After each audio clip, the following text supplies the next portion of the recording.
নবরত্নগরের রাজসভা সিংহাসনে বসে আছেন প্রবীণ মহারাজ মহেন্দ্রদেব। সামনে প্রধানমন্ত্রী বজ্রাংশু সেন এবং অন্যান্য সভাসদ। রাজপুত্র ইহানভীর সামনের সারিতে বসে আছেন, আর রানী বিভাবতী কিছুটা দূরে বসে সবকিছু পর্যবেক্ষণ করছেন। তপোধীর সামনে বসে আছেন, মাথা উঁচু, চোখে বিস্ময় ও ক্ষোভের মিশ্র অনুভূতি। মহারাজ, রাজ্যের বিভিন্ন অঞ্চলে অশান্তি ছড়িয়ে পড়ছে। প্রজারা বিদ্রোহ করছে, কর দিতে অস্বীকার করছে এবং রাজ্যের শৃঙ্খলা ভেঙে পড়ছে। কিন্তু এ কিভাবে সম্ভব? এতদিন তো রাজ্য শান্ত ছিল। মহারাজ, এই বিদ্রোহ হঠাৎ করে ঘটেনি। দীর্ঘদিন ধরে এর প্রস্তুতি চলেছে এবং আমরা জানতে পেরেছি এর মূল উৎস যুবরাজ তপোধীর নিজে। রাজসভায় চাপা গুঞ্জন শুরু হয়। কি এ অসম্ভব? তা আমি কখনো এমন বিশ্বাসঘাতকতা করিনি।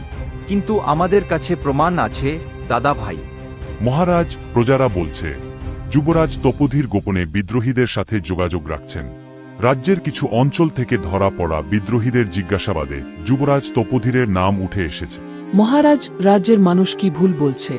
যদি সত্যি যুবরাজ দুর্বল হয়, তাহলে রাজ্যের ভবিষ্যৎ কি হবে? এটা কি সত্য তপোধীর? আমি বিশ্বাসঘাতক নই, পিতা। একজন ষড়যন্ত্রকারী কি কখনো নিজের অপরাধ স্বীকার করে? মহারাজ মহেন্দ্রদেব দ্বিধাগ্রস্ত হয়ে পড়েন। তিনি প্রিয় পুত্রের বিরুদ্ধে এমন অভিযোগ শুনতে প্রস্তুত ছিলেন না। আমাকে আত্মপক্ষ সমর্থনের সুযোগ দিন। আত্মপক্ষ সমর্থন তখনই করা হয় যখন নির্দোষ হওয়ার প্রমাণ থাকে। সিদ্ধান্ত নিন মহারাজ। সিংহাসন কি একজন বিশ্বাসঘাতকের হাতে তুলে দেওয়া হবে? আমি বুঝতে পারছি না।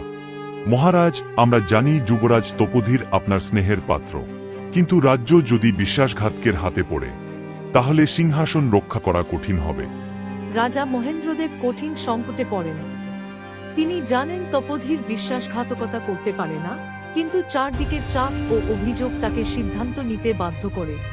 আমি চাই না আমার রাজ্য ধ্বংস হোক, তাই যতক্ষণ পর্যন্ত সত্য উদ্ঘাটন না হয় যুবরাজ তপোধীরকে রাজপরিবারের মর্যাদা থেকে বঞ্চিত করে কারাগারে পাঠানো হবে। রাজসভায় শোরগোল পড়ে যায়। সেনাপতি হতবাক হয়ে পড়ে মন্ত্রী ইহানভীরের দিকে তাকিয়ে হাসে। তপোধীর চোখ বন্ধ করে গভীর শ্বাস নেন, তারপর রাজাকে বলেন, যদি এটাই আপনার আদেশ পিতা, তবে আমি বিনা প্রশ্নে মেনে নিলাম। আমি জানি সত্য একদিন প্রকাশ পাবেই। সেনারা তপোধীরকে বন্দী করে কারাগারের দিকে নিয়ে যায়। অন্যদিকে ইহানভীর এবং রানী বিভাবতী একে অপরের দিকে তাকিয়ে সন্তুষ্টির হাসি হাসেন।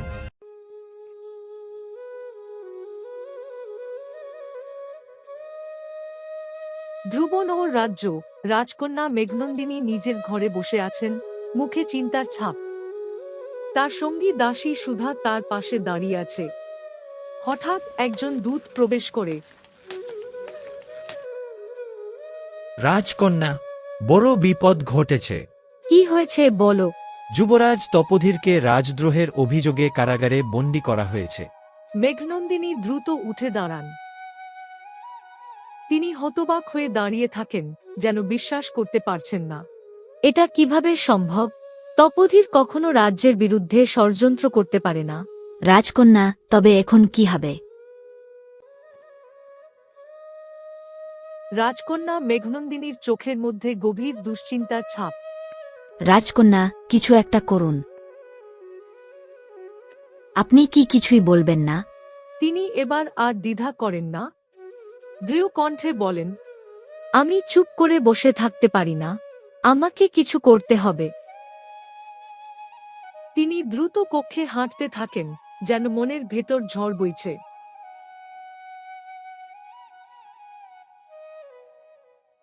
গাঁও অন্ধকার কারাগার। মোটা লোহার শিকল দিয়ে তৈরি দরজা।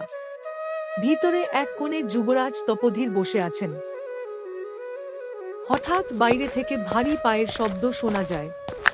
কারাগারের দরজা খুলে প্রবেশ করেন সেনাপতি রত্নবাহু। রত্নবাহু দ্রুত তপোধীরের সামনে এসে দাঁড়ান। যুবরাজ, আর দেরি করলে বিপদ আরো বাড়বে। আমি আপনার মুক্তির ব্যবস্থা করেছি, এখনই বেরিয়ে পড়তে হবে। সেনাপতি, আমার মুক্তির জন্য তুমি কি বিশ্বাসঘাতকতার পথ বেছে নিয়েছ? না যুবরাজ, আমি কেবল আপনাকে রক্ষা করতে চাই। আপনি তো নির্দোষ। সত্য একদিন প্রমাণিত হবেই। কিন্তু যদি আমার সত্যের মূল্য দিতে হয় তবে আমি রাজ্য ছেড়ে নয়, এই কারাগারেই দেব। রত্নবাহু হতাশ চোখে তপোধীরের দিকে তাকিয়ে থাকেন। চারপাশে নিস্তব্ধতা, রাতের গভীর নীরবতা। রাজকুমারী মেঘনন্দিনী নিজের ঘরে বসে আছেন, তার চোখে জল, মনে দ্বিধা। দাসী সুধা তার পাশে দাঁড়িয়ে আছে। হঠাৎ সেখানে মহারাজ চন্দ্রপ্রতাপ এবং রাজগুরু দেবনাথ প্রবেশ করেন। মহারাজ চন্দ্রপ্রতাপের মুখ গম্ভীর, চোখে কঠোর দৃষ্টির ঝিলিক। পিতা গুরুদেব, আপনারা এত রাতে আমার কাছে কেন এসেছেন? তোমার ভবিষ্যৎ নিয়ে কথা বলতে এসেছি, কন্যা। পিতা, আমি তপোধীরকে ভালোবাসি। আমি তারই জীবনসঙ্গিনী হতে চাই। রাজকুমারী, ভালোবাসা রাজনীতির থেকে বড় নয়। রাজ্যের কল্যাণের জন্য তোমাকে রাজনীতির খেলায় অংশ নিতেই হবে। মেঘনন্দিনী উঠে দাঁড়ান। আপনি বলতে চান আমার জীবন, আমার ভালোবাসা সবই একটি রাজনৈতিক চাল? রাজগুরু দেবনাথ এক মুহূর্তের জন্য তাকিয়ে থাকেন, তারপর এক করুণ হাসি দেন। তুমি রাজপরিবারের একজন সদস্য। তোমার আবেগ রাজ্যের স্বার্থের চেয়ে বড় হতে পারে না। মেঘনন্দিনীর চোখ বিস্ময়ে বড় হয়ে যায়। তিনি হতবাক হয়ে রাজগুরুর দিকে তাকিয়ে থাকেন।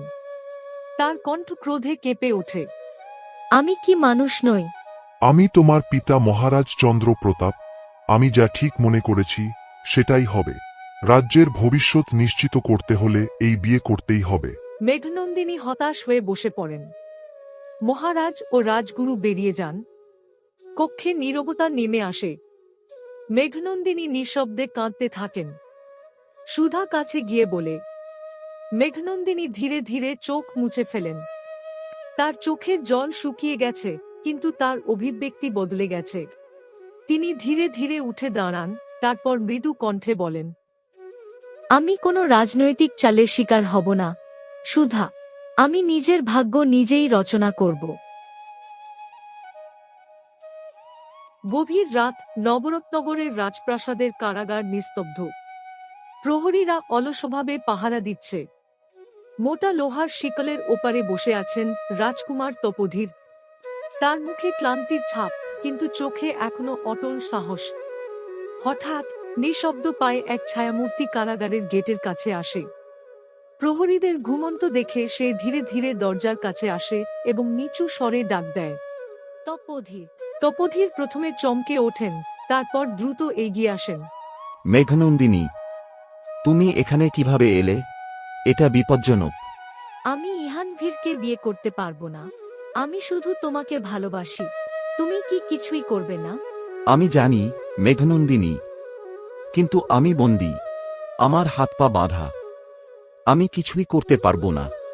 তাহলে কি আমাদের ভালোবাসার কোনো ভবিষ্যৎ নেই? তপোধীর চোখ বন্ধ করেন, যেন নিজেকে সামলানোর চেষ্টা করছেন।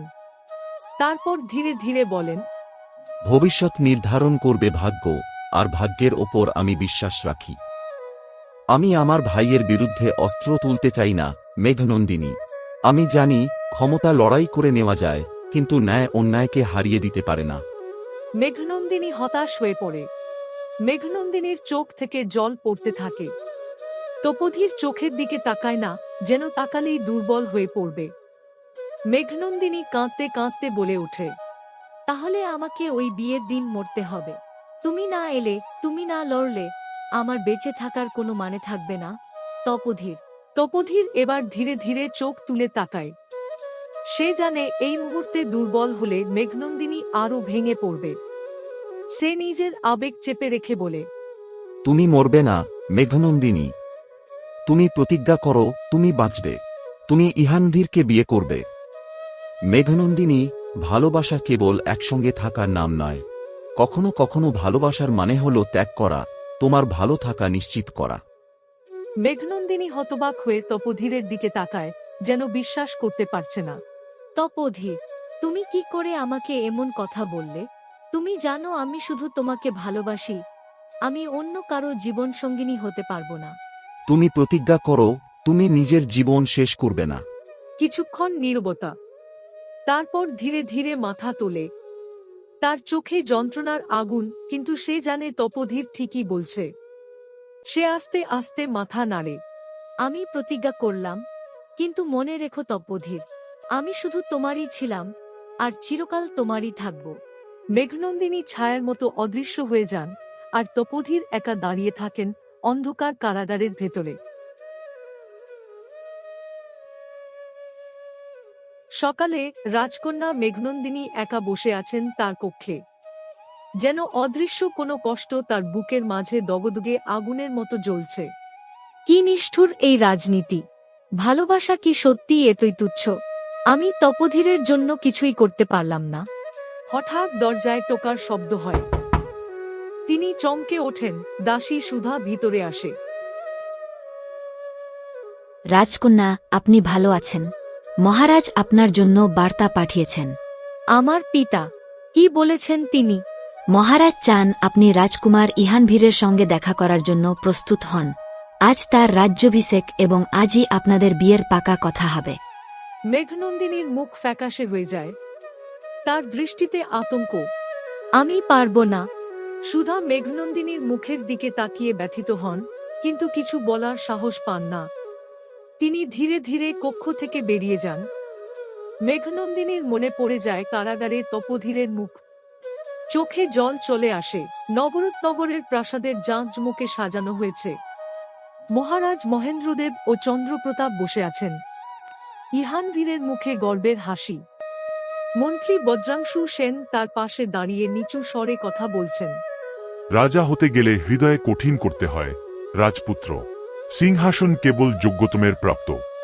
ইহানভীর গম্ভীর মুখে মাথা নাড়েন। তার চোখে এক ধরনের কঠোরতা ফুটে ওঠে। আমার হাতেই থাকবে এই রাজ্য, আমি দুর্বল হব না। প্রাসাদের ভেতরে ঢোল বাজতে শুরু করে, কিন্তু এক কোণে দাঁড়িয়ে থাকা মেঘনন্দিনী নিঃশব্দে কাঁদছেন। তার চোখে যন্ত্রণার ছাপ স্পষ্ট। তিনি বুঝতে পারেন তার ভালোবাসা চিরদিনের জন্য হারিয়ে যাচ্ছে। প্রাসাদের সভাকক্ষ অভ্যন্তরীণ অলঙ্করণ ঝলমলে, সোনার ঝাড়বাতি ঝুলছে। দরবারে রাজমন্ত্রী, সেনাপতিরা উপস্থিত। মহারাজের রাজসিংহাসনের সামনে ইহানভীর দাঁড়িয়ে আছেন, মাথায় রাজমুকুট পরার অপেক্ষায়। বজ্রাংশু সেন পাশে দাঁড়িয়ে এক গর্বিত দৃষ্টিতে তাকিয়ে আছেন। রাজসভা সাক্ষী থাকুক, আজ থেকে মহারাজ মহেন্দ্রদেবের কনিষ্ঠ পুত্র মহাবীর রাজকুমার ইহানভীর আমাদের নতুন মহারাজ। মহারাজ মহেন্দ্রদেব তার মাথায় রাজমুকুট পরিয়ে দেন। তিনি সিংহাসনে বসেন এবং মুখে আত্মবিশ্বাসের ছাপ স্পষ্ট হলেও চোখের গভীরে এক অদ্ভুত অস্থিরতা লুকিয়ে থাকে। তার পাশে দাঁড়িয়ে রানী বিভাবতী গর্বিত হাসি দেন। রাজসভায় কিছুটা নীরবতা নেমে আসে। একটি বিশাল সভাগৃহ, যেখানে রানী বিভাবতী ও অন্যান্য রাজপরিবারের সদস্যরা উপস্থিত। রানী বিভাবতী ইহানভীরের দিকে এগিয়ে এসে বলেন, নতুন মহারাজ হওয়ার আনন্দ কি উৎসব ছাড়া পূর্ণ হয়? রাজ্যের মানুষকে খুশি করার জন্য উৎসব আয়োজন করা হবে। নাচ, গান, রাজকীয় ভোজ হবে। ইহানভীর সামান্য হাসেন, কিন্তু ভেতরে অস্বস্তি অনুভব করেন। তিনি জানেন এ উৎসব রাজ্যের সাধারণ মানুষকে খুশি করতে পারবে না। মন্ত্রী বজ্রাংশু হেসে বলেন, একদম ঠিক বলেছেন রাজমাতা। রাজা হওয়ার আনন্দ সবাইকে ভাগ করে দেওয়া উচিত। ইহানভীর মাথা নাড়িয়ে বলেন, উৎসব হবে, কিন্তু শক্তি প্রদর্শনও করতে হবে, যাতে কেউ আমাকে দুর্বল ভাবার সাহস না পায়। রাজ্যের বিভিন্ন জায়গায় সাধারণ মানুষ একত্রিত হয়ে কথা বলছে। এক বৃদ্ধ এবং এক তরুণ কথা বলছে। পাশে কয়েকজন দাঁড়িয়ে আছে। মহারাজ মহেন্দ্রদেব ন্যায়পরায়ণ ছিলেন, কিন্তু নতুন রাজা, সে কি সত্যিই আমাদের রক্ষা করবে? আমরা জানি আসল রাজাকে, রাজকুমার তপোধীর। তিনি নিরপরাধ। হ্যাঁ, সবাই জানে। রাজ্যের সত্যিকারের উত্তরাধিকারী এখন কারাগারে। রাজকুমার তপোধীর কি ফিরে আসবে? তিনি ফিরে আসবেন, এবং যেদিন ফিরে আসবেন সেদিন প্রাসাদ কেঁপে উঠবে। এই কথা শুনে অন্যরা মাথা নাড়ে। মনে মনে তারা অপেক্ষা করছে, কোনো একদিন তপোধীর ফিরে আসবে এবং প্রকৃত ন্যায়ের প্রতিষ্ঠা করবে। রাজপ্রাসাদকে আলোকসজ্জায় সাজানো হয়েছে। রাজমাতা বিভাবতী পরম তৃপ্তির সঙ্গে দাঁড়িয়ে আছেন। রাজগুরু দেবনাথ ও মন্ত্রী বজ্রাংশু সেনও সেখানে উপস্থিত।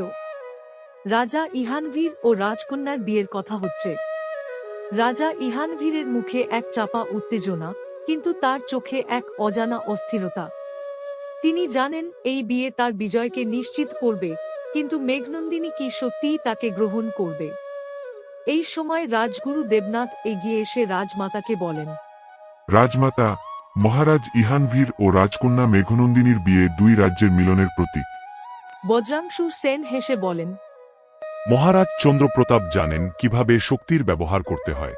তার কন্যা যখন আমাদের রাজপরিবারের অঙ্গ হয়ে যাবে, তখন আর কোনো বিদ্রোহ মাথাচাড়া দিতে পারবে না। এই বিয়ে শুধু দুটি হৃদয়ের নয়, দুটি শক্তির সংযুক্তি। আজকের পর কেউই মহারাজ ইহানভীরকে সিংহাসন থেকে সরাতে পারবে না। রানী বিভাবতী সন্তুষ্ট হয়ে মাথা নাড়েন, কিন্তু তার চোখে সন্দেহের ছাপ স্পষ্ট। তিনি ইহানভীরের দিকে তাকিয়ে দেখেন, রাজা আজ খুশি হলেও তার মুখে সেই কঠোরতা নেই যা এক মহান শাসকের থাকা উচিত। রাজপ্রাসাদের এক নির্জন বারান্দায় ইহানভীর দাঁড়িয়ে আছেন। তার মুখে এক অদ্ভুত দ্বিধার ছাপ। তিনি জানেন মেঘনন্দিনী তাকে ভালোবাসেন না। তিনি জানেন এই বিয়ে কেবল তার ক্ষমতাকে দৃঢ় করবে, কিন্তু তা কি যথেষ্ট? এই সময় মেঘনন্দিনীকে তার দিকে আসতে দেখে তিনি দ্রুত এগিয়ে যান এবং প্রায় ফিসফিসিয়ে বলেন, মেঘনন্দিনী, আমি তোমাকে ভালোবাসি। মেঘনন্দিনী কোনো প্রতিক্রিয়া দেখান না, বরং পাথরের মতো দাঁড়িয়ে থাকেন। ইহানভীর হতাশ হয়ে বলেন, তুমি কিছু বলবে না? অন্তত আমাকে ঘৃণা করলেও বলো।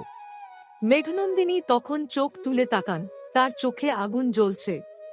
তিনি শান্ত কিন্তু দৃঢ় কণ্ঠে বলেন, আমার ঘৃণা কিংবা ভালোবাসার মূল্য কি মহারাজ, যখন তুমি আমাকে জোর করে এই সম্পর্কে বাধ্য করছো? ইহানভীর এক মুহূর্ত স্তব্ধ হয়ে যান।